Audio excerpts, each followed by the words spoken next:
आज मैं एक कहानी सुना रहे हैं। कहानी का शीर्षक है सर्वनिंदक महाराज जी। सर्वनिंदक महाराज जी। निंदा रस बहुत मीठा लगता है। किसी की निंदा सुनो तो लोगों को बड़ी खुशी मिलती है।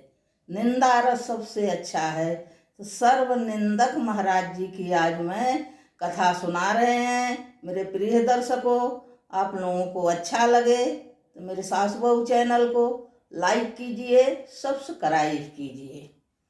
तो आज चलो इसी के और शेयर कीजिए। इसी के साथ यह कहानी शुरू करते हैं।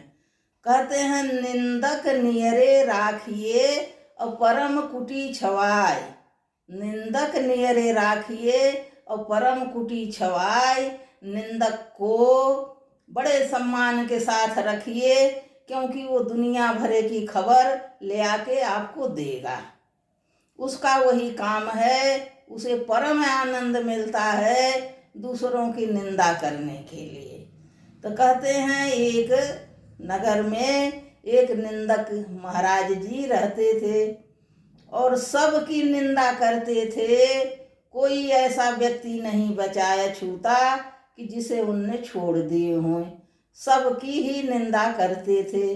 यदि आप प्रेम पूर्वक भगवान की भक्ति कर रहे, पूजा कर रहे हैं, तो वो तुरंत कह देते हैं, यह पूजा नहीं कर रहा है, यह ढकोसला कर रहा है, यह दिखावा कर रहा है और पूजा नहीं कर रहा है। यह दिखावटी है कि मैं पूजा करता हूँ, मैं भगवान का भक्त हूँ। यह नास्तिक है, यह दिखावा कर रहा है। वो जरूर ही ऐसा कहते थे। और जो व्यक्ति पूजा नहीं करता था उसे करते थे, अरे यह नास्तिक है, इसका कैसे उद्धार होगा, इसे किस जहां में ठिकाना होगा और घोर नरक में जाएगा। यह भगवान का विरोधी है, यह पूजा पाठ नहीं करता, ऐसे कह देते हैं। किसी का काम बन जाए, अरे भैया वह तो बड़ा चालबाज है, और दंड फंद करके अपना काम बना लिया। और जो काम नहीं बनता था, जिसका बिगड़ गया है, तो कहते, अरे ये तो हराम खोर है, किस कर्म का है, यह अपनी चीज भी नहीं संभाल पाया, दूसरे की सहायता क्या करेगा। तो यह उनका सुबह से उठ शाम तक निंदक महाराज जी का यही काम था। दूसरा कोई काम ही नहीं था। इसी में पूरा जीवन व्यतीत कर दिए थे।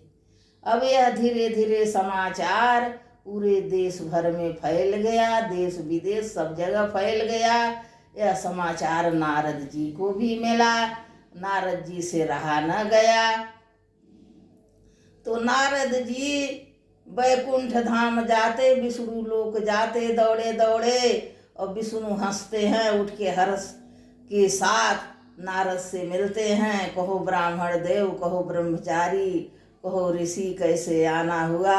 अरे कहिए कहिए समाचार, मृतलोक का क्या समाचार है, क्या सूचना लेके आए हो।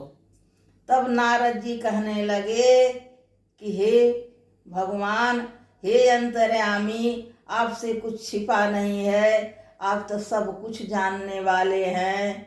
मेरे कण कण में आप विराजमान हैं। मैं तो आपके सिवाय दूसरे किसी के जानता ही नहीं। आप ही का नाम यह दासी पुत्र रटता रहता है। मृत लोक में पृथ्वी पर एक आदमी ऐसा है, सर्वनिंदक महाराज, जिसका नाम है सर्वनिंदक महाराज। धरती पर कोई व्यक्ति ऐसा नहीं बचा कि जिसकी उनने निंदा न की हो। तो मैं यही आपसे पूछने आया हूँ, इसका कोई उपाय है कि नहीं है। नहीं है तो अवश्य ही इसका उपाय ढूंढिए। विष्णु जी ध्यान लगाए, उपाय क्या ढूंढें।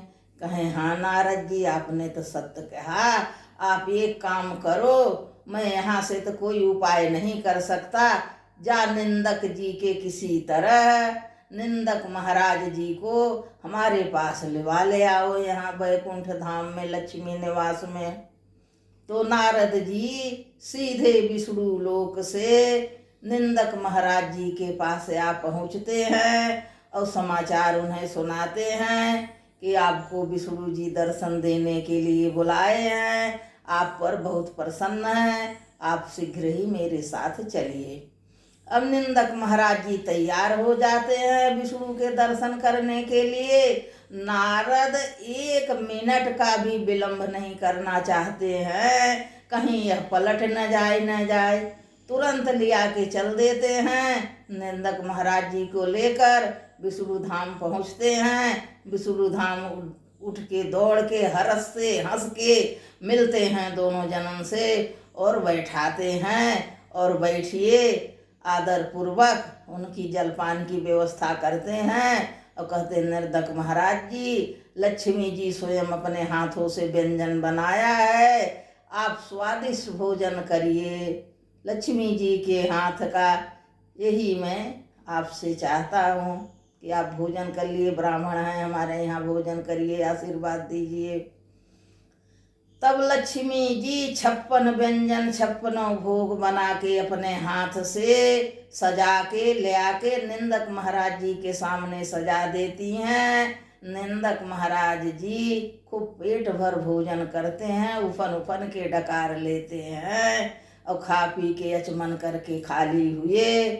तब विष्णु भगवान सोचे अब तो निंदा का कोई वही नहीं है, का निंदा करेंगे, तो उनने पूछे, हाँ सर्वनिंदक महाराज जी कहिए क्या कुशल है, पेट भर भोजन किया, आपको तृप्ति मिली कि नहीं हुई? लक्ष्मी जी के हाथ का व्यंजन खा के आपको तृप्ति मिली कि नहीं, पेट तृप्त हुआ कि नहीं? तब निंदक महाराज जी कहते हैं, मुझे तो बहुत ही तृप्ति मिली, मैं बहुत भरपूर भोजन किया, लक्ष्मी जी बहुत ही स्वादिष्ट भोजन बनाया था, लेकिन विष्णु जी महाराज ऐसा भी भोजन नहीं स्वादिष्ट बनाना चाहिए कि खाने वाला खाते खाते ही मर जाए। अधिक स्वादिष्ट भोजन से अधिक खा गया व्यक्ति तो भोजन के ही सुपाच्य न हुआ, पचा न सका और खाते ही खाते मर गया, अधिक खा गया, तो ये बात तो अच्छी नहीं है न।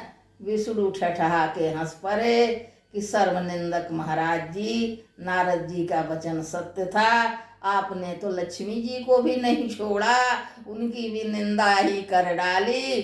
चलो आपके वचन से मैं प्रसन्न हुआ। हे सर्वनिंदक महाराज जी, मैं अति प्रसन्न हूँ आपके ऊपर, आप मुझसे कोई वरदान मांग लीजिए, मैं वह वरदान आपको अवश्य ही दूंगा। अब सर्वनिंदक जी महाराज सोच विचार करने लगे कि मैं क्या वरदान मांगूं। वो बोले, हे विष्णु भगवान, हे महाराज, हे स्वामी लक्ष्मीपति, हमारा तो यह स्वभाव ही है निंदा करना, आप जानते ही हो, पर हमारे जैसे लोग की इस दुनिया में बहुत कमी है।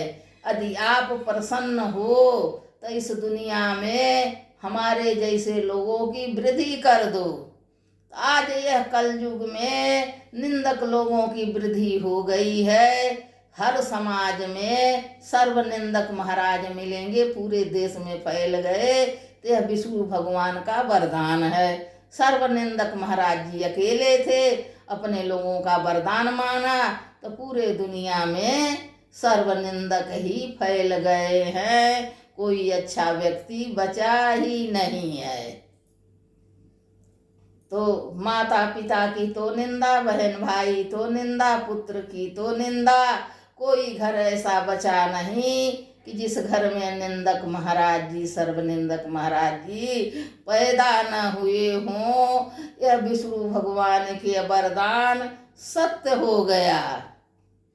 और इसी के साथ यह कथा समाप्त होती है। मेरे प्रिय भाई बहनों, आप लोगों को हमारी यह कथा अच्छी लगी हो तो हमारे सासु बहू चैनल को लाइक कीजिए, सब्सक्राइब कीजिए और शेयर कीजिए, ताकि हम और सी कथा अच्छी अच्छी ढूंढकर रुचिकर आपके सामने लेके उपस्थित हों।